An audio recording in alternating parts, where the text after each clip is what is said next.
देखिए, निम्नलिखित की बात करते हैं। निम्नलिखित का सही कालानुक्रम क्या होगा?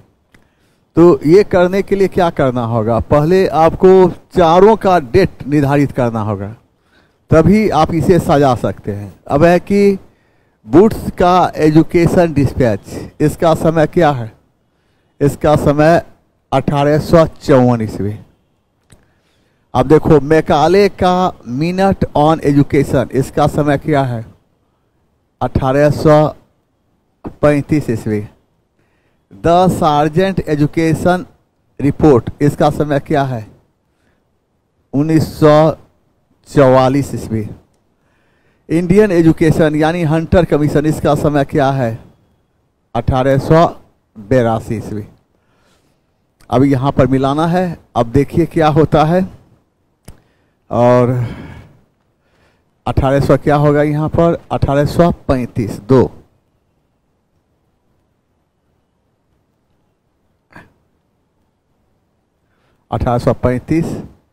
फिर 1800 2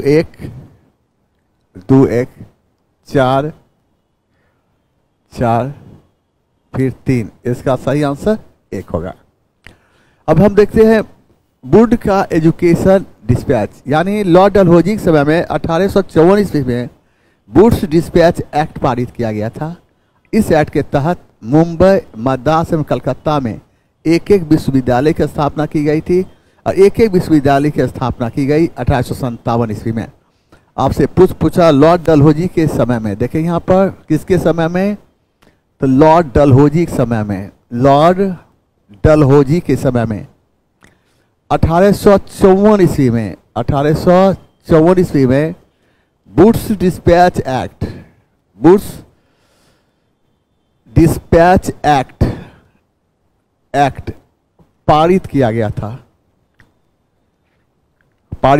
इस एक्ट के तहत क्या 1857 ईस्वी में कहाँ? तो मुंबई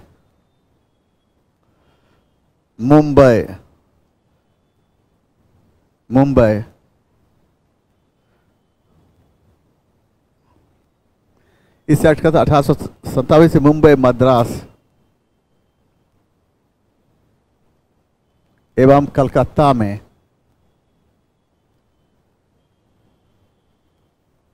एक एक विश्वविद्यालय की स्थापना की गई थी। यानी कि वुड्स डिस्पैच एक्ट कब पारित किया गया था? 1854 ईस्वी में। और इस एक्ट के तहत कब? 1857 ईस्वी में। कहा मुंबई, मद्रास और कलकत्ता में एक एक विश्वविद्यालय की स्थापना की गई। कब? 1857 ईस्वी में। यहाँ देखो, मैकाले का minute on education 1855। Lord William Bentinck के समय में मैकाले की सिफारिश पर अंग्रेजी को शिक्षा का माध्यम बनाया गया था और अंग्रेजी को शिक्षा का माध्यम बनाया था 1835 ईस्वी में। अब देखें, लॉर्ड विलियम बेंटिंग के समय में, लॉर्ड विलियम बेंटिंग के समय में, लॉर्ड विलियम बेंटिंग समय में किसके? मैकाले की सिफारिश पर अंग्रेजी को शिक्षा का माध्यम बनाया गया था। कब? 1835 ईस्वी में। देखिए, द सार्जेंट एजुकेशन रिपोर्ट कब हुआ था? 1944 ईस्वी में। और इस रिपोर्ट के तहत क्या चीज़ पर बल दिया गया? अनिवार्य शिक्षा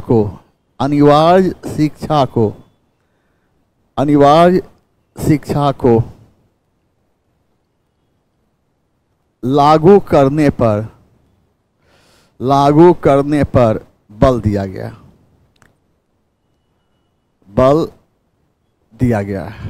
अब यहाँ देखिए, इंडियन एजुकेशन हंटर कमीशन यह किसके समय में आया था? तो किसके समय में? लॉर्ड रिपन के समय में। इस प्रकार हंटर कमीशन प्रकाश में कब आया था? 1882 ईस्वी में। हंटर कमीशन का संबंध किससे है? प्राथमिक शिक्षा। किस पर बल दिया गया था? प्राथमिक शिक्षा पर बल दिया गया। किस पर? प्राथमिक शिक्षा। आइए,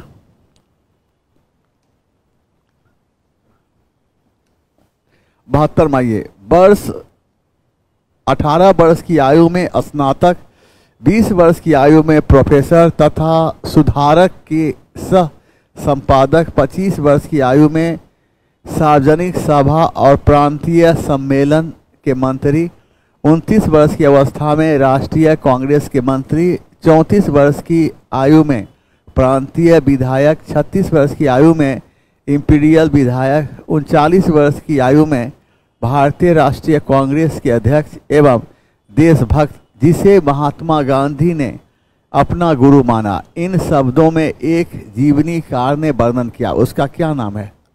नाम है गोपाल कृष्ण गोखले। हम देखते हैं गोपाल कृष्ण गोखले की बात करते हैं तो महात्मा गांधी को सर्वप्रथम मुलाकात गोपाल कृष्ण गोखले से दक्षिण अफ्रीका की धरती पर हुई थी। गोपाल कृष्ण गोखले को हम भारत के हीरा के नाम जानते हैं। 1905 के बनारस अधिवेशन की अध्यक्षता गोपाल कृष्ण गोखले ने किया था और इसी अधिवेशन में स्वदेशी संबंधी प्रस्ताव पारित किया गया था। गोपाल कृष्ण गोखले ने 1905 ईस्वी में पूना में सर्वेंट्स ऑफ इंडिया सोसाइटी की स्थापना की थी।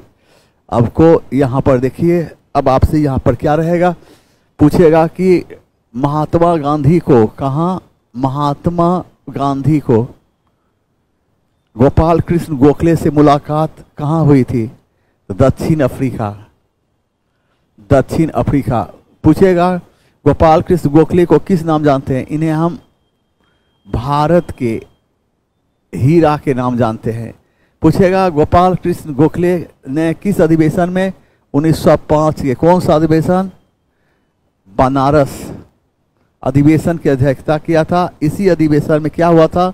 स्वदेशी संबंधित, स्वदेशी से संबंधित प्रस्ताव पारित किया गया था, पारित किया गया था। अब देखो गोपाल कृष्ण गोखले ने कब? 1905 ईस्वी में। कहाँ? तो पूना में। क्या? सर्वेंट्स ऑफ इंडिया सोसाइटी के, सर्वेंट ऑफ इंडिया सोसाइटी की, इंडिया सोसाइटी की स्थापना किया था।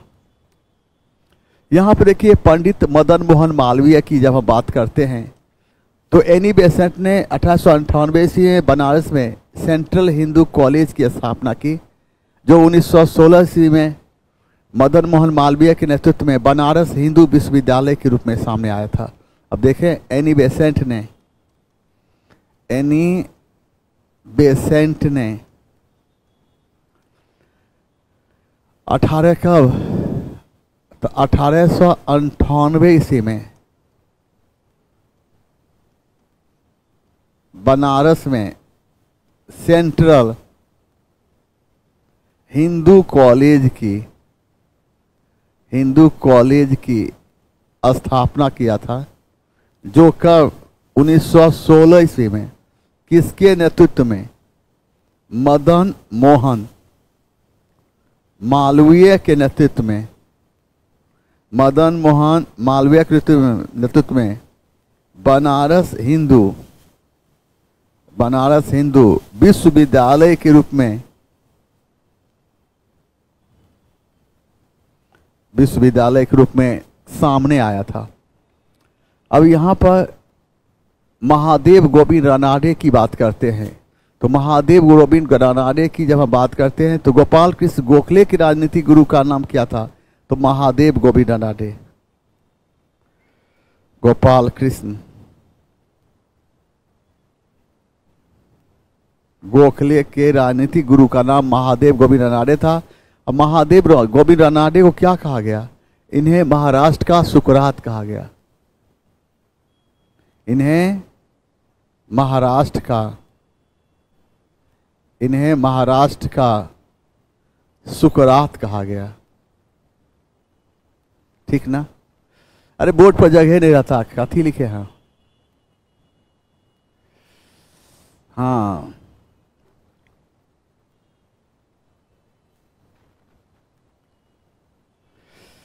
लेखक नहीं, सर्वेंट्स ऑफ इंडिया सोसाइटी की स्थापना किसने किया था? तो गोपाल कृष्ण गोखले।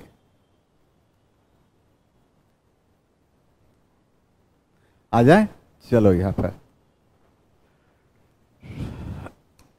अब देखिए लॉर्ड बेलेजली की सहायक संधि को स्वीकार करने वाला पहला मराठा सरदार कौन था? तो पेशवा बाजीराव द्वितीय। हम देखते क्या है कि लॉर्ड बेलेजली का शासनकाल जो था सहायक संधि के लिए प्रसिद्ध था। सहायक संधि को प्रारंभ करने का श्रेय फ्रांसीसी गवर्नर लॉर्ड डुप्ले को जाता है, लेकिन भारत में सहायक संधि को लोकप्रिय बनाने का श्रेय अंग्रेज लॉर्ड बेलेजली को जाता है। सहायक संधि के तहत जो देसी राज अंग्रेज साथ सहायक संधि करता था, अगर उस देसी राज पर कोई बाहरी आक्रमण होता है तो अंग्रेज ऐसे देसी राज को सुरक्षा प्रदान करता था, लेकिन सहायक संधि करने वाले देसी राज्य को अपने राज्य का महत्वपूर्ण भाग अंग्रेज को देना होता था और अंग्रेजी सेना का खर्चा उठाना होता था। सहायक संधि के तहत अंग्रेज देसी राज्य को इस कदर कमजोर कर दिया कि उनमें ताकत नहीं रह गई अंग्रेज सरकार अंग्रेज खिलाफ कुछ बोल सके। आवश्यकता पड़ने पर अंग्रेज एक एक करके देसी राज को अंग्रेजी राज में मिलाता चला गया और पूरे भारत में छा गया। अंग्रेज साथ सहायक संधि करने वाला पहला देसी राज हैदराबाद का निजाम था। कौन था? हैदराबाद का निजाम था। कब किया? तो 1798 ईस्वी में। तो 1799 ईस्वी में कौन किया था? 1799 ईस्वी में तंजौर एवं मैसूर जैसे राज ने अंग्रेज साथ सहायक संधि की। तो 1801 ईस्वी में अवध जैसे राज ने अंग्रेज साथ सहायक संधि की।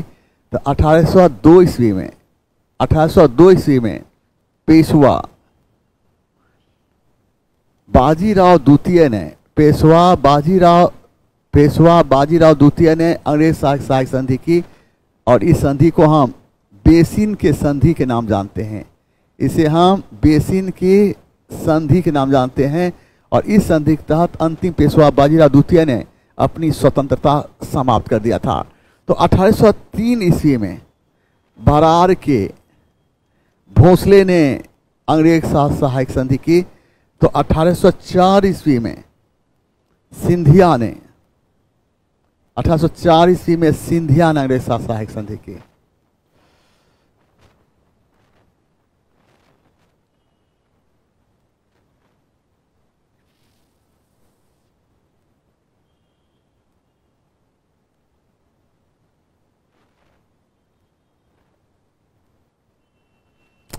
कृष्णा कुमार यादव, आपको हम पहचान रहे हैं।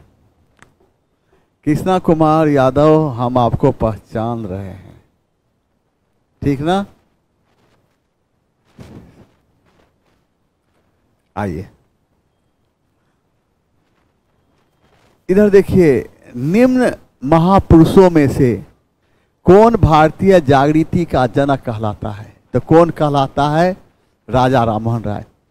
और राजा राममोहन राय को जब हम बात करते हैं तो राजा राममोहन राय को भारतीय पुनर्जागरण का अग्रदूत एवं नव प्रातःकालीन तारा के नाम जानते हैं। राजा राममोहन राय का जन्म 1772 ईस्वी बंगाल के राधा नगर में हुआ था। राजा राममोहन राय को उत्तराधिकार के रूप में राय की उपाधि दी गई थी। तो राजा राममोहन राय को राजा की उपाधि मुगल बादशाह अकबर द्वितीय ने प्रदान किया था। मुगल बादशाह अकबर द्वितीय अंतिम मुगल बादशाह बहादुर शाह जफर का पिता था। राजा राममोहन राय सर्वप्रथम 1815 ईस्वी में कोलकाता की धरती पर आत्मीय सभा की स्थापना की। तो राजा राममोहन राय ने 20 अगस्त 1828 ईस्वी को कलकत्ता में ब्रह्म समाज की स्थापना की और इसके जरिए उन्होंने सती प्रथा जैसे सामाजिक अभिशाप का विरोध किया था। राजा राममोहन राय के प्रयास से लॉर्ड विलियम बेंटिंक ने 1829 ईस्वी में सती प्रथा को गैर कानूनी घोषित कर दिया और यह कानून सर्वप्रथम बंगाल की धरती पर लागू हुई थी। अब देखें यहाँ पर आपसे यहाँ प्रश्न पूछा जाएगा कि राजा राममोहन राय का जन्म कब हुआ था? 1772 ईस्वी में। कहाँ? तो बंगाल के कहाँ? राधानगर। राजा राममोहन राय को उत्तराधिकार के रूप में कौन सी उपाधि दी गई थी? राय। राजा राममोहन राय की राजा की उपाधि किसने दिया था? मुगल बादशाह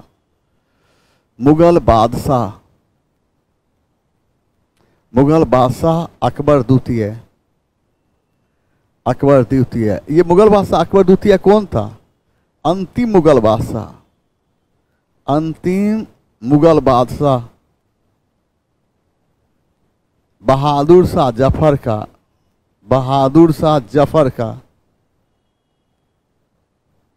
का पिता था। बहादुर शाह जफर का पिता था। अब देखिए यहाँ पर विवेकानंद की बात करते हैं। विवेकानंद का जन्म कब हुआ था? 12 जनवरी 1863 ईस्वी को। विवेकानंद की याद में प्रत्येक बार 12 जनवरी को राष्ट्रीय युवा दिवस के रूप में मनाया जाता है। स्वामी विवेकानंद ने 1887 ईस्वी में कलकत्ता के समीप वारानगर में एक मठ की स्थापना की। स्वामी विवेकानंद 1893 ईस्वी में विश्व सर्वधर्म सम्मेलन भाग लेने के लिए अमेरिका स्थित शिकागो गए थे। स्वामी विवेकानंद की बात करते हैं। स्वामी विवेकानंद 1896 ईस्वी में न्यूयॉर्क में वेदांत सोसाइटी की स्थापना की। वेदांत सोसाइटी की स्थापना की कहाँ? तो न्यूयॉर्क में। स्वामी विवेकानंद ने 1897 ईस्वी में क्या था? तो रामकृष्ण मिशन की स्थापना किया था। रामकृष्ण मिशन। स्वामी विवेकानंद की मृत्यु कब हुई थी? 1902 ईस्वी में। कितने? 39 वर्ष की अवस्था में। 39 वर्ष की अवस्था में। अब यहाँ पर देखिए रविन्द्रनाथ टैगोर की बात करते हैं। तो रविन्द्रनाथ टैगोर की जब हम बात करते हैं तो रविन्द्रनाथ टैगोर के 1913 ईस्वी में उनकी किस पुस्तक के लिए? गीतांजलि के लिए नोबेल पुरस्कार मिला था। नोबेल पुरस्कार मिला था। आइए यहां पर देखिए क्या है। गांधी जी के ट्रस्टीशिप के सिद्धांत के प्रतिपादन के संबंध में निम्नलिखित युग्मों में से कौन सा एक सही है? तो दक्षिण अफ्रीका 1903। और इसके तहत ट्रस्टीशिप सिद्धांत के तहत इसका मुख्य उद्देश्य था समाज के हर वर्ग का उत्थान हो। याद रखना है। प्रश्न यह है गांधी जी के ट्रस्टीशिप के सिद्धांत के प्रतिपादन के संबंध में निम्नलिखित में से कौन सा युग्म सही है? दक्षिण अफ्रीका 1903। और इस सिद्धांत इसका मकसद समाज के हर वर्ग का उत्थान करना था। याद रखना है। महात्मा गांधी ने कहा? तो दक्षिण अफ्रीका के कहा? नेटाल प्रांत में क्या किया था? भारतीय राष्ट्रीय कांग्रेस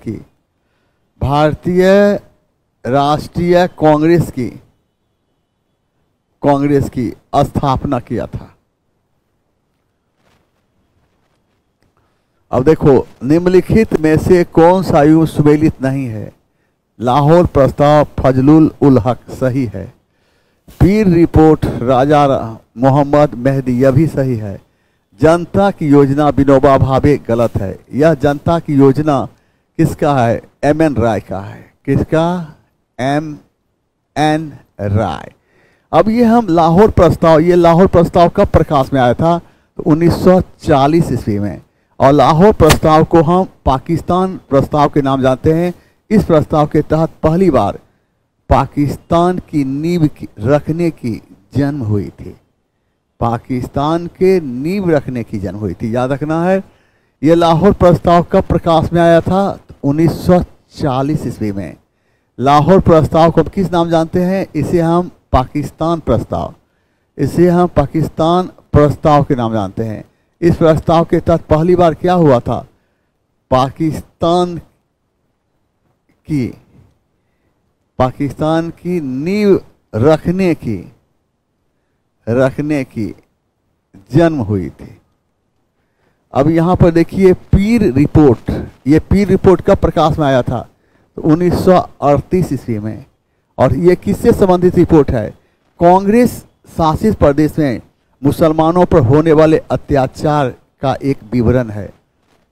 और ये पीर रिपोर्ट जो होता है ये प्रकाश में आया 1940 ईस्वी में। इस रिपोर्ट में कांग्रेस शासित प्रदेशों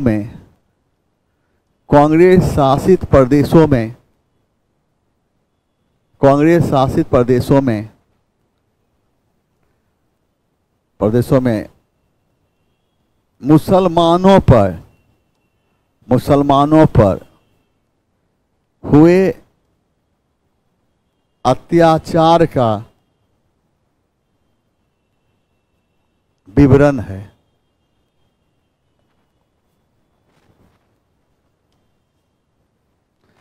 देखिए, भारतीय जल सेना अधिनियम कब? 1970।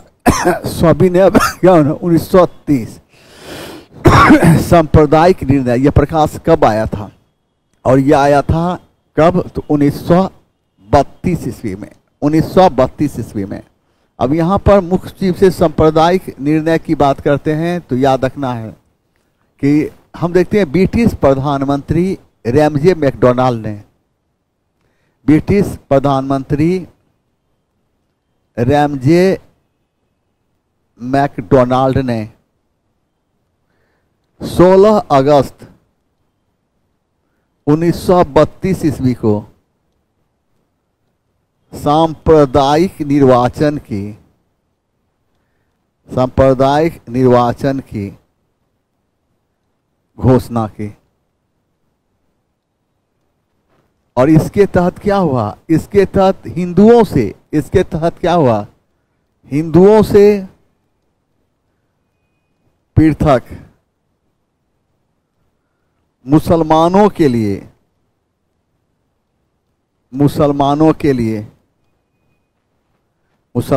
लिए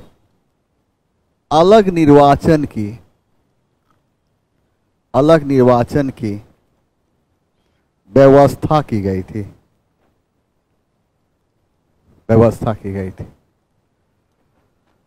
और क्या हुआ था?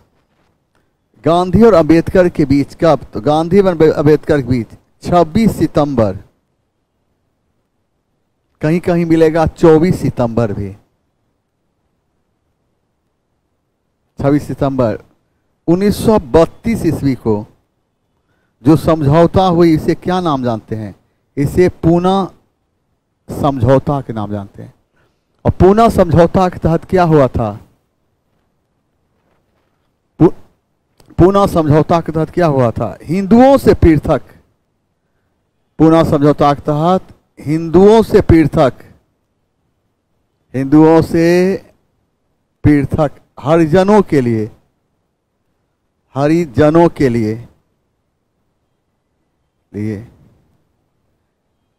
अलग निर्वाचन की व्यवस्था की गई थी। इस प्रकार हम कहना ये चाहते हैं, आप देखते हैं क्या है यहाँ, हम देखते हैं क्या है कि ब्रिटिश प्रधानमंत्री रैमजे मैकडोनाल्ड ने 16 अगस्त 1932 ईस्वी को सांप्रदायिक निर्वाचन की घोषणा की। और सांप्रदायिक निर्वाचन के तहत हिंदुओं से पृथक हरिजनों के लिए अलग निर्वाचन की व्यवस्था की गई थी। और सांप्रदायिक निर्वाचन की घोषणा के समय महात्मा गांधी पूना के यरवदा जेल में बंद थे। गांधी और अंबेडकर के बीच 26 सितंबर 1932 ईस्वी जो समझौता हुई, इसे हम पूना समझौता या पूना पैक्ट के नाम जानते हैं। और इस समझौता के तहत हिंदुओं से पृथक हरिजनों के लिए अलग निर्वाचन की मांग को अस्वीकार कर दिया गया, तो वहीं संयुक्त निर्वाचन की मांग को स्वीकार किया गया। आइए, भारतीय इतिहास के संदर्भ में डिक्री बर्ड प्लान संबंधित है। और ये प्लान किससे संबंधित है? तो ये है भारत विभाजन से। और इस प्लान के जन्मदाता कौन था? तो लॉर्ड माउंटबेटन। ब्रिटिश प्रधानमंत्री क्लेमेंट एटली ने इस बात की घोषणा की थी जून 1948 से पहले भारत को आज़ाद कर दिया जाएगा। इन्हीं बातों को ध्यान में रखते हुए लॉर्ड माउंटबेटन भारत का वायसराय बनकर भारत आया और 3 जून 1947 ईस्वी को जो योजना प्रस्तुत की, इसे हम लॉर्ड माउंटबेटन योजना के नाम जानते हैं। लॉर्ड माउंटबेटन योजना को ही हम 3 जून योजना के नाम जानते हैं। लॉर्ड माउंटबेटन योजना ब्रिटिश पार्लियामेंट में पारित होते ही भारत को आज़ादी मिली और पाकिस्तान नामक एक नए देश का निर्माण हुआ। आसिफ जा दिन भर में आदमी पढ़ता ही रहता है, अब कोई फ्रेंड मिल जाता है तो बात ही हो जाती है, इसमें क्या। आसिफ नवाज यहाँ पढ़ने के लिए आए हैं, आराम से आप पढ़िए, फालतू मैसेज आप मत कीजिए। ये मत समझिए कि हम कुछ भी मैसेज कर देंगे हमें कोई कुछ बिगाड़ नहीं सकता है, ये गलत बात है। चलिए जो मैसेज अब लिखे हैं चीजें टोटल को डिलीट कीजिए आप।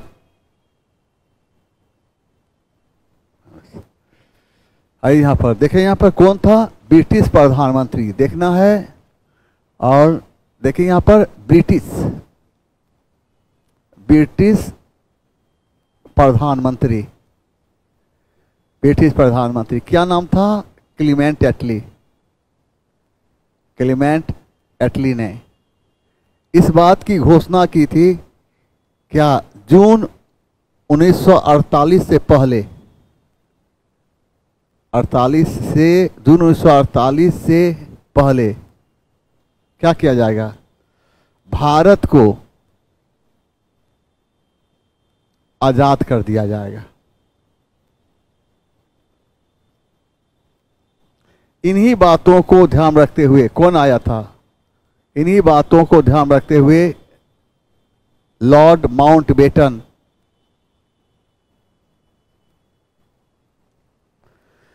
भारत का वायसराय बनकर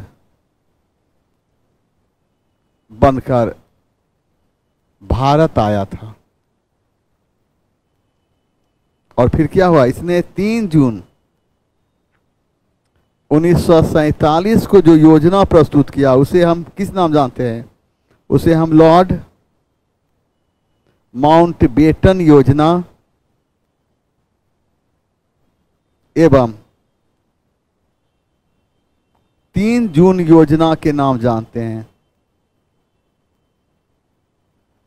और यह योजना ब्रिटिश पार्लियामेंट में पारित होते ही भारत को आज़ादी मिली और पाकिस्तान नामक नए देश का निर्माण हुआ, याद रखना है। और ये जो है डिक्री बर्ड प्लान, ये किससे संबंध है, भारत विभाजन से। यह प्लान किसने दिया था, तो लॉर्ड माउंटबेटन, लॉर्ड माउंटबेटन दिया था, लॉर्ड माउंटबेटन। आइए यहाँ पर, यहाँ देखिए, फ्री हिंदुस्तान पत्र का प्रकाशन निम्न में से किसके द्वारा किया गया था, और इसका सही क्या होगा, तो तारकनाथ दास।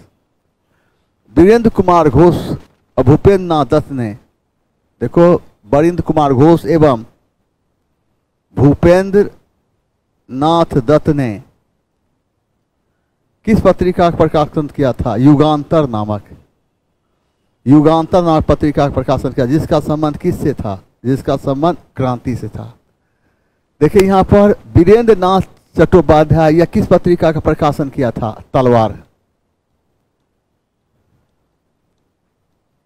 तलवार का प्रकाशन किया था।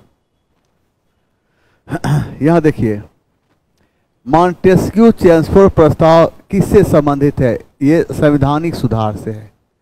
1919 में जो एक्ट पारित किया गया था इसे हम मॉन्टेस्क्यू चेम्सफोर्ड सुधार के नाम जानते हैं। इस एक्ट के तहत प्रांत में द्वैत शासन की स्थापना की गई थी। और द्वैत शासन उस शासन को कहा गया जब शासन की सुविधा के लिए शासन को 2 भागों में बांट दिया जाए। लेकिन 1935 के अधिनियम के तहत प्रांत से द्वैत शासन को समाप्त करके केंद्र में द्वैत शासन की स्थापना की गई और प्रांत को प्रांतीय स्वायत्तता प्रदान की गई। अब देखिए 1919 के एक्ट को क्या कहते हैं, देखते जाए। 1919 के एक्ट को क्या कहते हैं, क्या कहते हैं, मॉन्टेग्यू चेम्सफोर्ड सुधार के नाम जानते हैं। इस एक्ट के तहत क्या हुआ था, प्रांत में द्वैध शासन की स्थापना की गई थी। 1935 के एक्ट के तहत क्या हुआ था, प्रांत से द्वैध शासन को समाप्त कर दिया गया। और कहाँ द्वैध शासन स्थापित किया गया था, केंद्र में। कहाँ किया गया, केंद्र में। 1935 के एक्ट के तहत क्या किया गया था, 1935 एक्ट के तहत प्रांत को प्रांतीय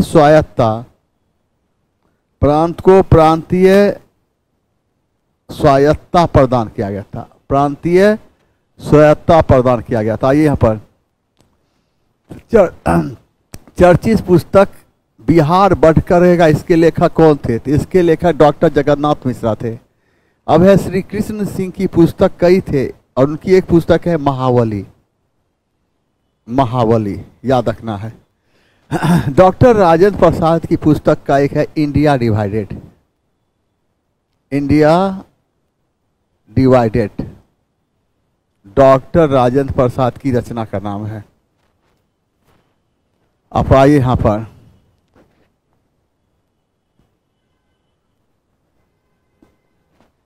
अब देखें 1923 से 1933 के काल में भारतीय राजनीति में क्रांतिकारी कार्यविधियों की पुनरावृत्ति का कारण है। क्या कारण है? और गांधी जी द्वारा असहयोग आंदोलन का स्थगन। गांधी जी ने असहयोग आंदोलन कब स्थापित किया था? तो देखिए यहाँ पर 5 फरवरी 1922 ईस्वी को कौन सा कांड हुआ था? चौरी चौरा नामक कांड हुआ था। ये चौरी चौरा जगह कहाँ है? उत्तर प्रदेश। उत्तर प्रदेश के गोरखपुर जिले में। उत्तर प्रदेश के गोरखपुर जिले में। और इस प्रकार 5 फरवरी 1922 ईस्वी को उत्तर प्रदेश के गोरखपुर जिले में चौरी चौरा नामक कांड हुआ। और इसके बाद ही महात्मा गांधी असहयोग आंदोलन को स्थगित करने का निर्णय लिया गया और असहयोग आंदोलन को बारदोली प्रस्ताव के तहत स्थगित कर दिया गया। इस प्रकार बारदोली प्रस्ताव का 12 फरवरी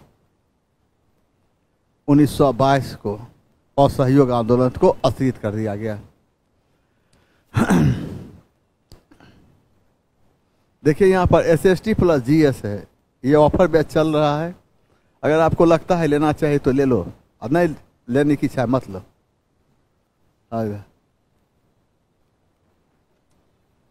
देखो 1937 ईस्वी के प्रांतीय असेंबलियों के चुनाव में कांग्रेस को कितने प्रांत में बहुमत प्राप्त हुई थी? तो 5 प्रांत में। अब देखें यहाँ 5 प्रांत में, और 5 प्रांत में बहुमत प्राप्त हुई थी। वह 5 प्रांत में कौन कौन? तो नंबर 1 बिहार, नंबर 2 संयुक्त प्रांत, नंबर 3 मध्य प्रांत एवं बरार, नंबर 4 उड़ीसा, नंबर 5 मद्रास। ये बहुमत मिला था। 1935 के एक्ट के तहत भारतीयों को प्रांतीय शासन प्रबंध का हम देखते हैं 1935 के अधिनियम के तहत भारतीयों को प्रांतीय शासन प्रबंध का अधिकार दिया गया था। 1935 के अधिनियम के तहत 1937 में प्रांतीय विधानसभा का चुनाव हुआ था, जिस चुनाव में कांग्रेस ने 7 प्रांतों में अपनी सरकार बनाई थी। आपसे प्रश्न पूछा जाएगा किस अधिनियम के तहत? 1935 के अधिनियम के तहत। 1935 के अधिनियम के तहत कब? तो 1937 ईस्वी में क्या हुआ था? प्रांतीय विधानसभा का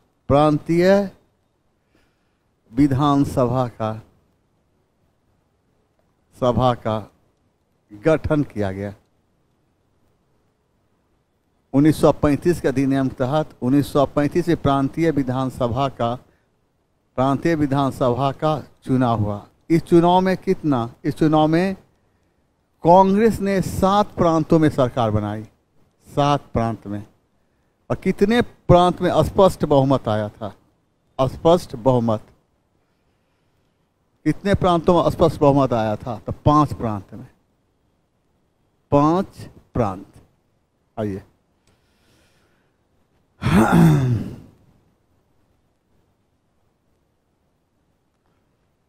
देखिए निम्नलिखित में से सही सुमेलित कीजिए। अनहैप्पी इंडिया कौन लिखा? गलत है। Durgesh Nandini, Bankim Chandra Chatterjee. India wins freedom की अबुल कलाम, सही है। अनहैप्पी इंडिया किसने लिखा था? तो लाला लाजपत राय। कौन? लाला लाजपत राय। आइए अब देखिए यहां पर, देखिए 1793 की अस्थाई भूमि बंदोबस्त के द्वारा भूस्वामित्व किसको मिला था? किसको मिला था? 23 से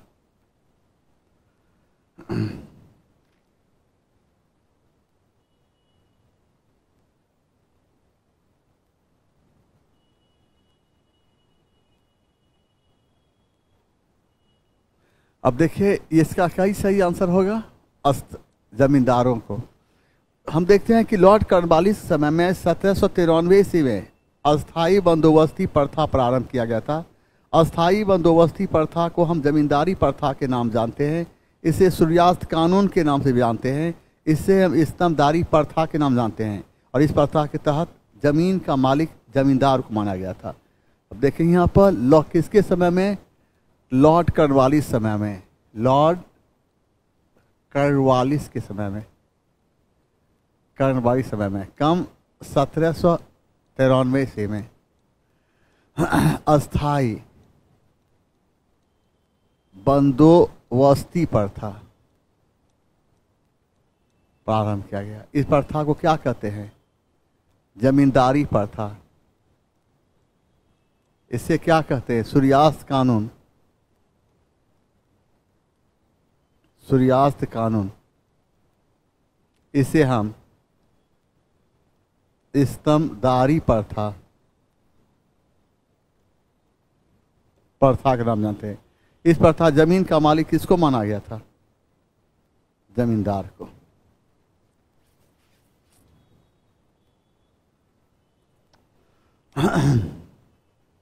अब यहां देखिए, निम्नलिखित का मेल कीजिए। मोहनजोदड़ो। मोहनजोदड़ो से क्या मिला है?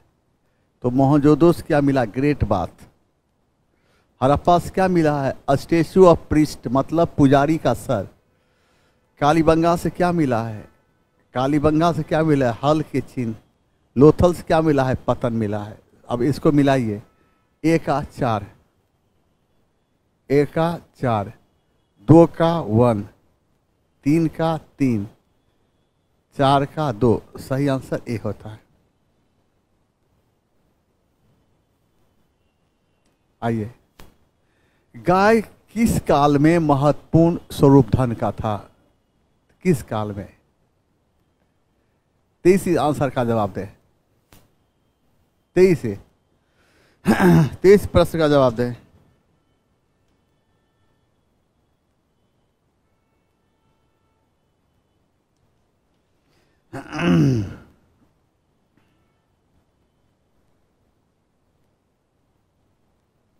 अब देखिए यहां पर ऋग्वैदिक काल के प्रारंभ में, याद रखना है इसका सही आंसर है गाय।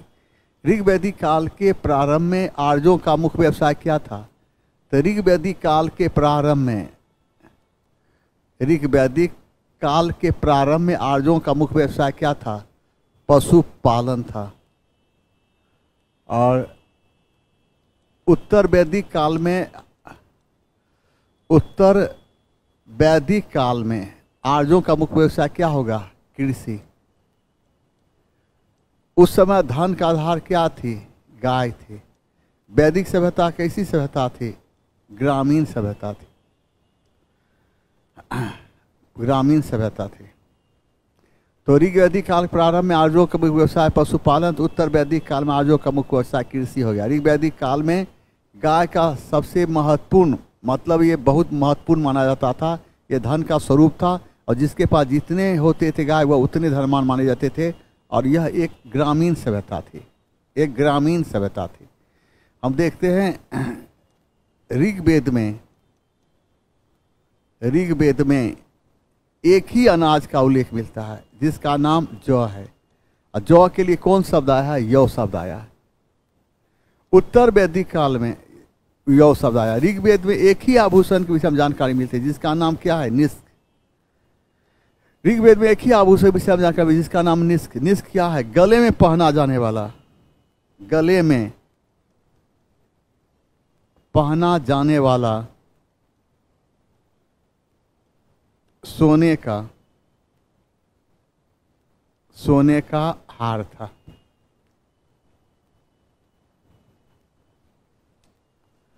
देखिए, जैनियों का विश्वास है कि जैन मत 24 तीर्थंकरों की शिक्षाओं का परिणाम है। इस कथन के आलोक में निम्नलिखित में कौन सा एक वर्धमान महावीर के विषय में सही है? तो आइए, वे पहले तीर्थंकर और जैन मत के संस्थापक थे। गलत है। पहले तीर्थंकर और संस्थापक कौन थे? ऋषभदेव। ऋषभदेव, ठीक ना? वे 23वें तीर्थंकर थे, जबकि पहले 22वें तीर्थंकर पौराणिक माने गए। गलत है। 23वें तीर्थंकर कौन थे? पार्श्वनाथ। पार्श्वनाथ वे अंतिम और 24 तीर्थंकर थे जिन्हें इस नए धर्म का संस्थापक नहीं माना जाता, बल्कि वर्तमान धार्मिक संप्रदाय का सुधारक माना जाता। सही आंसर होगा सी। इसका सही आंसर होगा सी। आइए,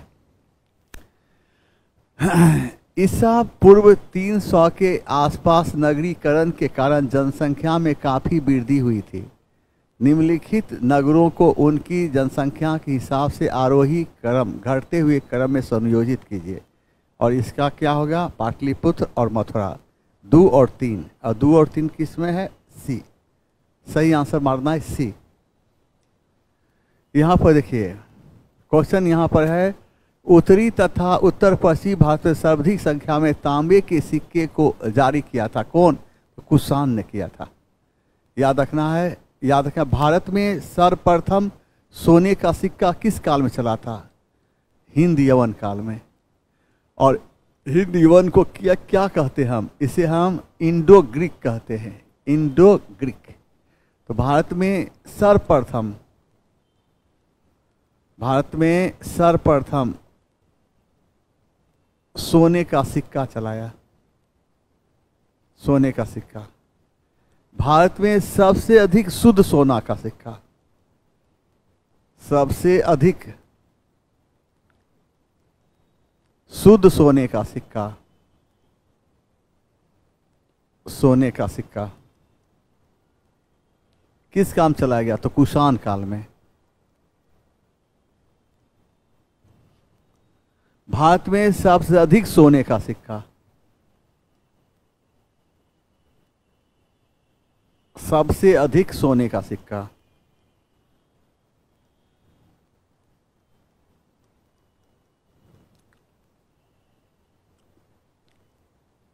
सोने का सिक्का किस काल में? गुप्त काल में। गुप्त काल।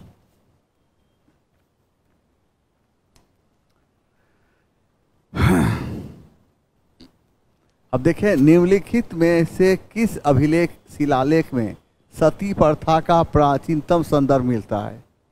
किसमें मिलता है? तो भानुगुप्त के एरन अभिलेख से। गुप्त राजा भानुगुप्त के एरन अभिलेख से हमें सती प्रथा के विषय में जानकारी मिलती है। अब आइए, पुलकेशिन द्वितीय का ऐहोल अभिलेख कहाँ है? पुलकेशिन द्वितीय का ऐहोल अभिलेख कहाँ स्थित है? कर्नाटक में है। कहाँ है? कर्नाटक। यह किस भाषा में अभिलेख लिखा गया है? संस्कृत। इस अभिलेख की रचना किसने किया था? रवि कीर्ति नामक विद्वान। और इसी अभिलेख से पता चलता है हर्ष एवं पुलकेशिन द्वितीय के बीच युद्ध के बारे में। कौशाम्बी स्तंभ अभिलेख को हम किस नाम जानते हैं? देखिए यहाँ पर, कौशाम्बी स्तंभ अभिलेख को हम प्रयाग स्तंभ अभिलेख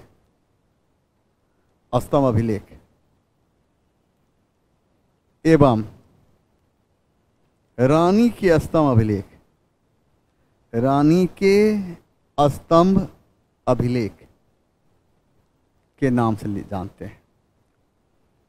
और इस स्तंभ अभिलेख में अशोक की एकमात्र रानी के विषय में जानकारी मिलती है। उसका क्या नाम है? कारूबाकी। इससे लगता है कि अशोक अपनी रानी से काफी प्रभावित था। अब यहां पर देखिए, शैलेंद्र शासकों के साम्राज्य को किस चोल राजा ने समुद्री मार्ग भेजकर विजित किया था? राजेंद्र प्रथम। चोल राजवंश की स्थापना कौन किया था? विजयालय।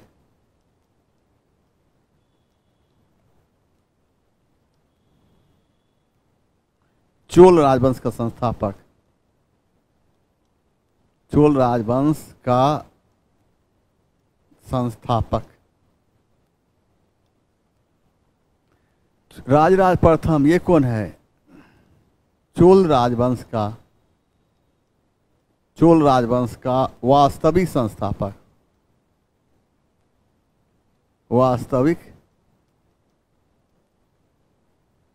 वास्तविक संस्थापक। राजेंद्र चोल प्रथम ने गंगा घाटी के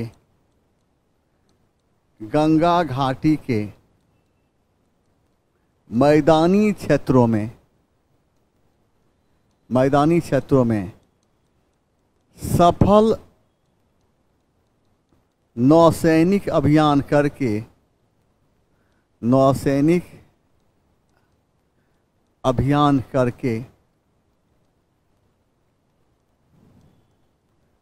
गंगैकोंड चोल की उपाधि धारण की एवं गंगैकोंड चोलपुरम नामक नगर का निर्माण कराया था। नगर का निर्माण कराया था।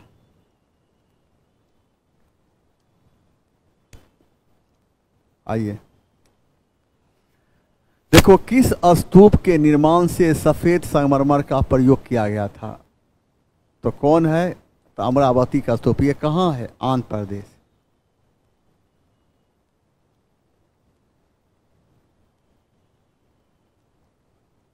आंध्र प्रदेश। सारनाथ तो कहाँ? उत्तर यूपी, बनारस। सांची का स्तूप कहाँ? एमपी। सबसे बड़ा स्तूप, यह सबसे बड़ा स्तूप है।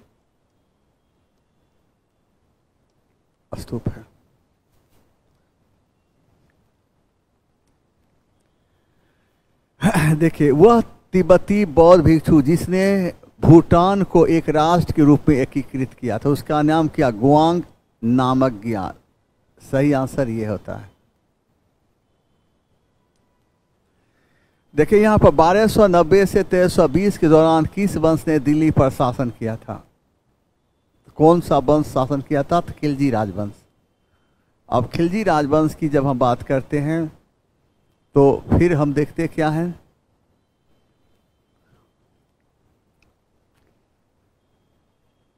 फिर तुगलक राजवंश का शासनकाल किया था। देखिए यहाँ पर तुगलक राजवंश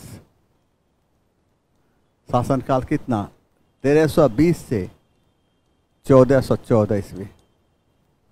आइए, सैयद वंश, इसका शासन 1414 से 1451 ईस्वी। उसके बाद कौन? लोधी राजवंश, इसका 1451 से लेकर 1526 ईस्वी।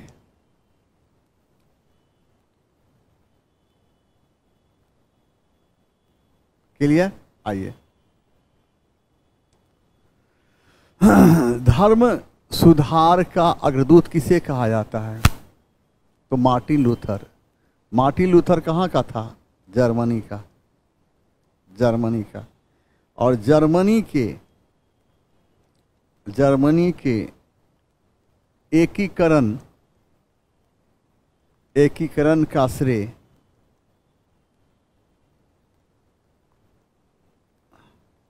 बिस्मार्क को जाता है।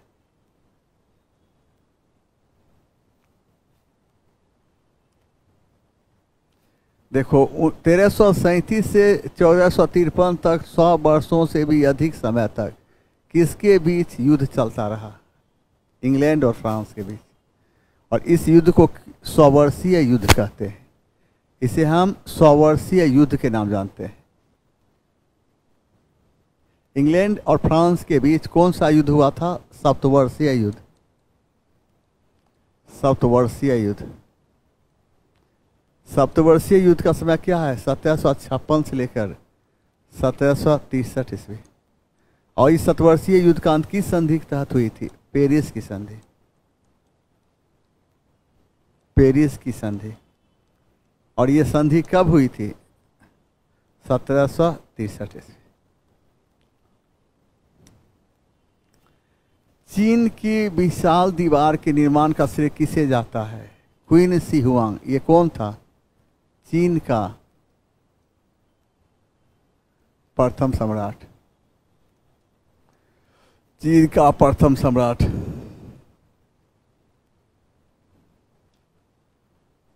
यह था चीन का प्रथम सम्राट। यही निर्माण कराया था दीवार का। मध्यकालीन फ्रांस में 3 वर्ग क्या थे? पादरी, कुलीन और किसान। फ्रांस के समाज को 3 भागों में बांटा गया है। प्रथम स्टेट। इसमें कौन आता है? कुलीन वर्ग। इसमें आता है पादरी वर्ग। द्वितीय स्टेट। इसमें कौन आता है? कुलीन वर्ग।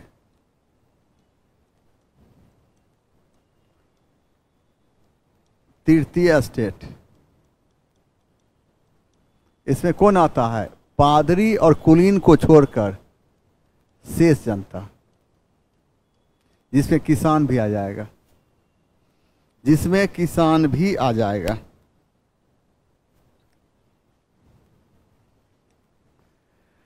देखिए, जैन धर्म के संबंध में निम्नलिखित कथनों पर विचार कीजिए। जैन धर्म के सिद्धांत के प्रचार के लिए पाली भाषा को अपनाया गया था। गलत है। पाली भाषा नहीं, प्राकृत भाषा को अपनाया जाता है। अधिकांश जैन धर्म से जुड़े साहित्य की रचना अर्धमगधी भाषा में किया गया था। सही है। 6ठी शताब्दी पाटलिपुत्र में जैन ग्रंथों को संकलन का काम किया गया था। पाटलिपुत्र में नहीं, पाटलिपुत्र में नहीं किया गया था।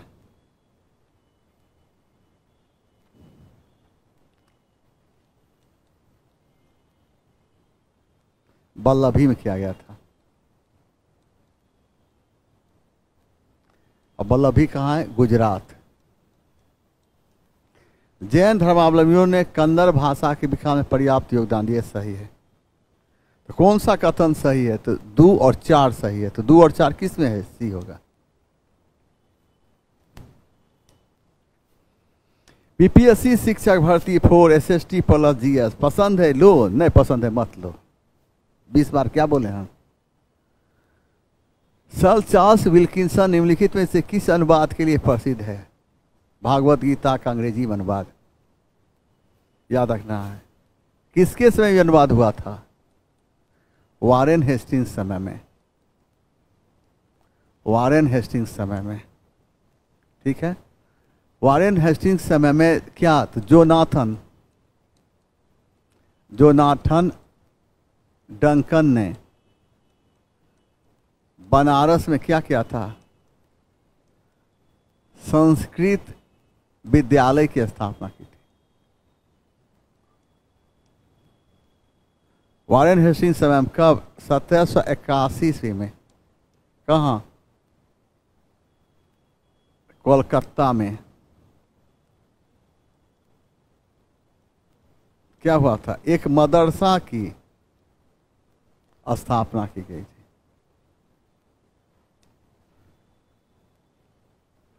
वह क्रांतिकारी नेता कौन था जिसने क्यूबा में भूमि सुधार और साक्षरता में सुधार किया था? तो फिदेल कास्ट्रो था। निम्नलिखित किस युद्ध में मुख्य विरोधियों का सही उल्लेख नहीं किया गया है? तो पानीपत का प्रथम युद्ध किसके? तो बाबर इब्राहिम लोदी के बीच। द्वितीय युद्ध ये गलत है। हल्दी घाटी युद्ध महाराणा प्रताप और अकबर, ये सही है। तो पानीपत का प्रथम युद्ध कब हुआ था? 21 अप्रैल 1526। पानीपत का द्वितीय युद्ध कब हुआ था? 5 नवंबर 1556। किसके किसके बीच हुआ था? अकबर और हेमू के बीच। हल्दी घाटी युद्ध कब हुआ था? 18 जून 1576।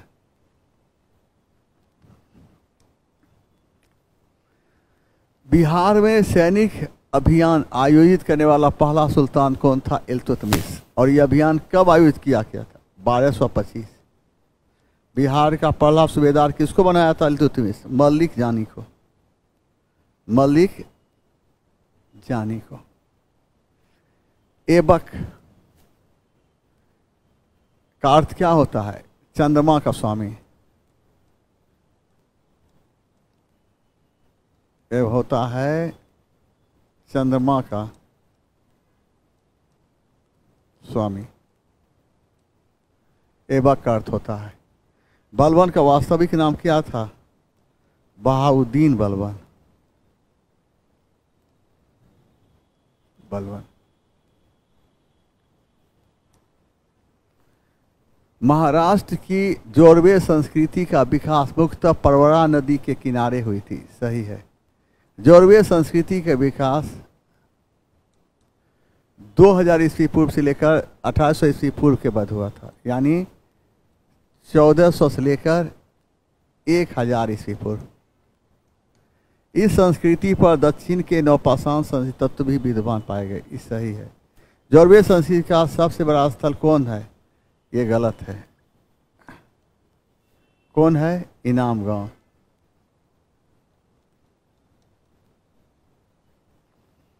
तो यहाँ सही कर रहा है, तो इसका 1 और 3 होगा। 1 3 किस में है? 1 सी बी। आइए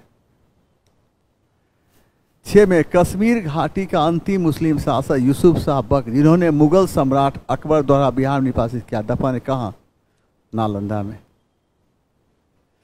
नालंदा। पाटलिपुत्र को पटना के नाम से कब बसाया गया था? 1541 ईस्वी में। कौन बसाया था? शेरशाह। राजगीर का निर्माण करने वाला महान वास्तुकार कौन था? महागोविंद। महागोविंद ने राजगीर का निर्माण किसके समय किया था? बिंबिसार। बिंबिसार किस राजवंश का शासक था? हर्यक राजवंश। हर्यक राजवंश।